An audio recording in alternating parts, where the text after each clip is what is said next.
Okay. Respected chairman, respected vice chairman, my esteemed teacher and my guide, dear honorary secretary, and my dear friends. It's a great honor for me to share my feelings and ideas on budget with you all. Probably this is the fifth time this year I am going to address budget. Particularly what Sir has told, I am not going to repeat it. The question is what I want to say. How to evaluate an budget. That is the most important thing. Then you can evaluate of your own. For example, you have to evaluate budget as compared to previous year as well as compared to other countries. Whether size of cake has increased or not, one thing. Second thing, what is how the government is going to generate the resources. Whether burden of taxation is falling on the poorer section of the society or richer section of the society. Third thing, whether government is going to address the existing problems of poverty, hunger, starvation and inequality. That is the most important thing that must be discussed on budget. First thing, when we discuss about the size of budget cannot be evaluated in terms of a nominal form or absolute value because everybody's income increases due to inflation. So, size of budget should be considered taking the inflation into account and taking the projected nominal GDP growth of that year. For example, the size of budget was in revised estimate of the previous year was 41.9 lakh crores, and this year budget estimated is 45 crores. The increase is around 7.4 crores, but nominal GDP is estimated to be 10.5%. So budget does not match with the rise of nominal GDP. That is, size of cake is not increasing. Second thing, the size of budget is sinking. As percentage of GDP, it was around more than 17% in 2020 and 21. It has declined to 14.91% in this budget. The size of budget as percentage of GDP is very abysmal as compared to other countries. In other countries, in advanced countries, it is around 40, 50, 60%. So budget is contractionary as I think. Second thing, how the resources is generated. Yes, the government has floated many various social sector schemes. Question is not how much you are floating. Question is who are taxed to pay this, to compensate these schemes. The resources generated by indirect taxes is more. Indirect taxes is regressive because it taxes the rich and poor at the same rate. In the Indian context, it is a beggar, it is common people pay more taxes as proportionate of their income compared to a richer section of the society, Tata, Adani, Adani. Because when you purchase a commodity, you pay the same taxes, but the richer section of the society. So taxation rate should be more direct tax. It should increase with the rise of income and wealth.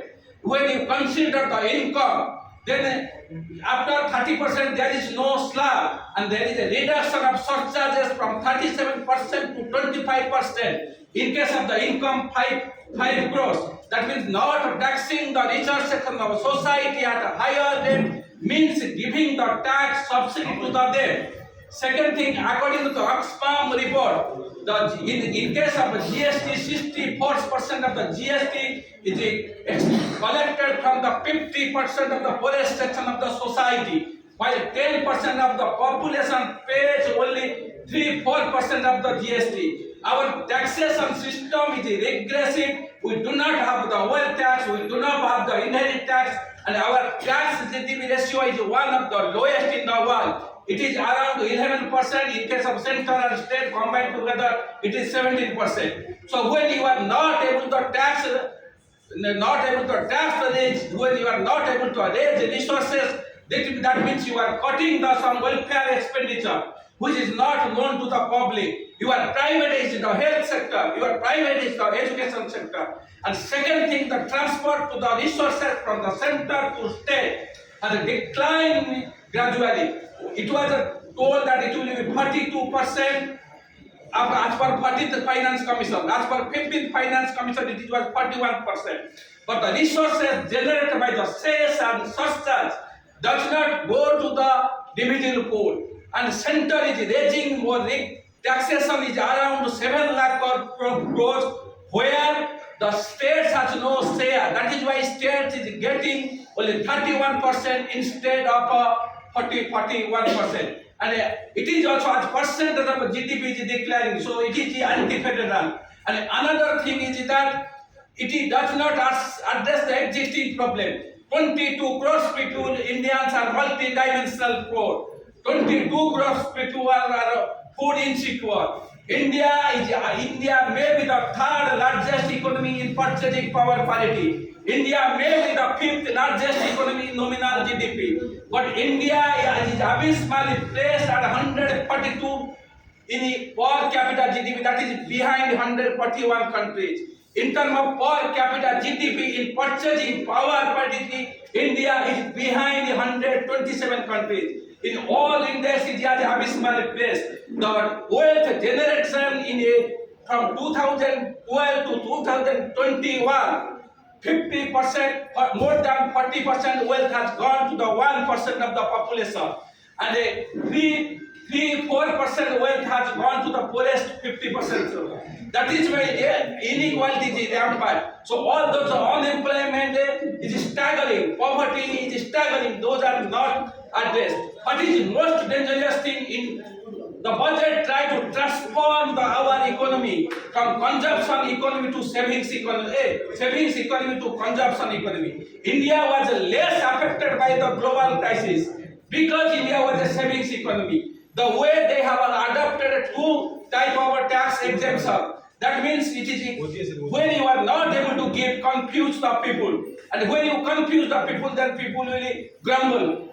One time you are removing the all exemption. That means where there is no rebate for savings, insurance sector is going to be seriously affected, because when you do not, we sometimes save because of to get the tax exemption. We save because of some other exemption. When there will be no exemption, there may not be incentive for savings. Second thing is that by combining the premium, if your premium is totally 5 lakh in a year combined, remember it is not a single policy. In non-unit linked policy, it is 5 lakh, then you will not get, your maturity will be taxed. That means people will not invest in insurance when it exceeds the 5 lakh. That is the most important thing. So our economy was less affected because it was a savings economy. Though consumption contributes the 58% of the GDP, private consumption, but our economy is savings economy. Savings and investment has declined more than 10% in the last 8-9 years. So that is why the budget appears to be a very excellent budget. But budget does not address the real problem. Inflation has decimated the problem. It is a wholesale price index. Inflation is more than 10% for continuously 12-15 months. Consumer price index inflation is around 6% for more than 10 months. Inflation may decline on the basis of base rate, but inflation price rise will not decline. There is a curve, there is an erosion in the purchasing power people. People will purchase insurance because if they have money. People will purchase insurance if they have money or a job. If when someone has no job, he is not going to purchase insurance. If someone is losing a job, he is not going to purchase insurance. Supply side economics fails today. Reagan economics failed. Rise of tide will lift all the boats. No, rise of tides will lift the boats who has power, wealth and money. Those who are vulnerable section of the society, they will be decimated. They are decimated. India is not a country of 30 crore people. India is a country of 140 crore people. The richer section of society are saving their money, wealth in the tax haven, where their identity is kept secret. And this black money are invested in the private sector, their shares. That is why they are growing. This money is not invested public sector. That is why our share is not increasing. System is rigged in favor of the rich. System is rigged in favor of the corporate sector. That is why BSNL collapse and Jio increase. So that is why it is not a question of who is ruling. It is not a question of what is government policy. It is not a question of who is ruling. It is a question interpreting a pro-people angle, not a pro-rich, pro-corporate angle. So I consider the budget is meant for the richer section of the society. The growing problem, the terrible problem, the gruesome problem faced by the common people are not addressed. Salary class are overseas, middle class overseas, corporate are benefited, richer are benefited. So I do not blame the government, but I blame the system, because system is controlled by the richer section of society. System is controlled by the multinational companies. System is created to rig the system in their favor. So that is why, as a writer, columnist, as an intellectual, we must fight the system and interpret in a progressive way. With this, I conclude my speech. Thank you, my teacher. Thank you, our beloved, respected senior and vice chair and others, giving me a chance me to share my feelings. Thank you. Content in time.